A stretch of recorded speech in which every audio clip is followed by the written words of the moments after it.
Bienvenue au Starter du jour pour bien démarrer sa journée. Aujourd'hui, l'appel de Dieu demeure.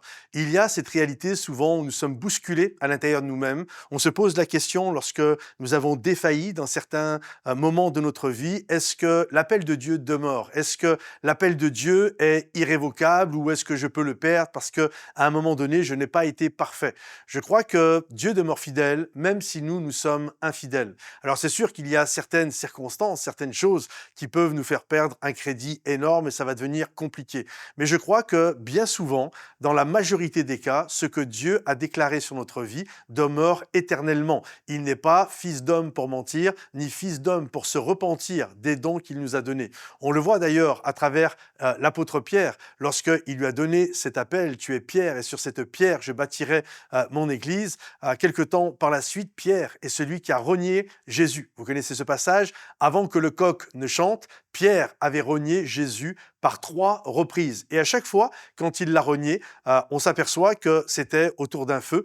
Jésus a été arrêté au jardin de Gethsémani et ensuite il a été amené chez le souverain sacrificateur. Et la Bible nous dit que Pierre le suivait de loin. Je crois que suivre Jésus de loin, ce n'est jamais une très bonne idée et c'est ce qui nous amène généralement à nous détourner de Jésus ou littéralement même à le renier. Et lorsque Jésus s'est retrouvé devant le Sanhédrin, devant le souverain sacrificateur, la Bible nous dit que Pierre est venu près d'un feu pour se réchauffer et là, à 3 reprises, des gens lui ont dit « mais on te connaît, tu étais avec lui ». Et lui va dire « mais non, qu'est-ce que vous racontez ?» Et « ah si, on reconnaît ton accent, tu es un Galiléen. Ah non, mais pourquoi tu dis ça ?»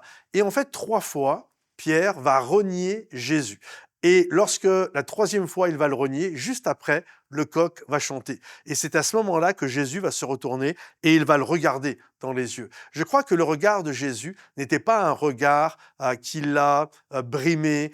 Non, je pense que le regard de Jésus, c'était, il savait ce qui allait arriver et son regard était porteur d'espoir. Et ce qu'il y a d'intéressant, c'est que ensuite Jésus a été arrêté, il a été cloué sur le bois de la croix, puis il est ressuscité. Et quand Jésus est ressuscité, la Bible nous dit, il est venu voir Pierre. Pierre était tellement honteux qu'il est retourné à son ancien travail. Pour lui, l'appel de Dieu, c'était terminé dans sa vie. Il était retourné à sa barque de pêcheur. Et Jésus va aller le chercher là, sur la berge, il va faire un feu. Et quelque part, il va inviter Pierre à revenir, et quelque part, il va reprendre l'histoire là où elle s'était arrêtée.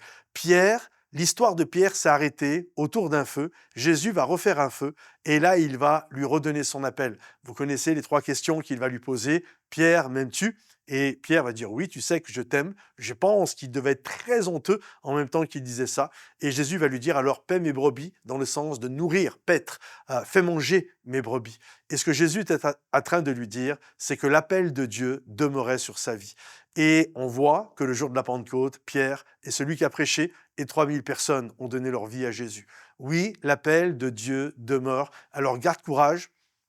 Même si tu n'es pas la personne la plus parfaite du monde, même si parfois l'appel de Dieu va prendre une autre forme, l'appel de Dieu demeure toujours. Alors garde courage, quel que soit là où tu en es, quelle que soit la situation dans laquelle tu es aujourd'hui, son appel est éternel, son appel demeure.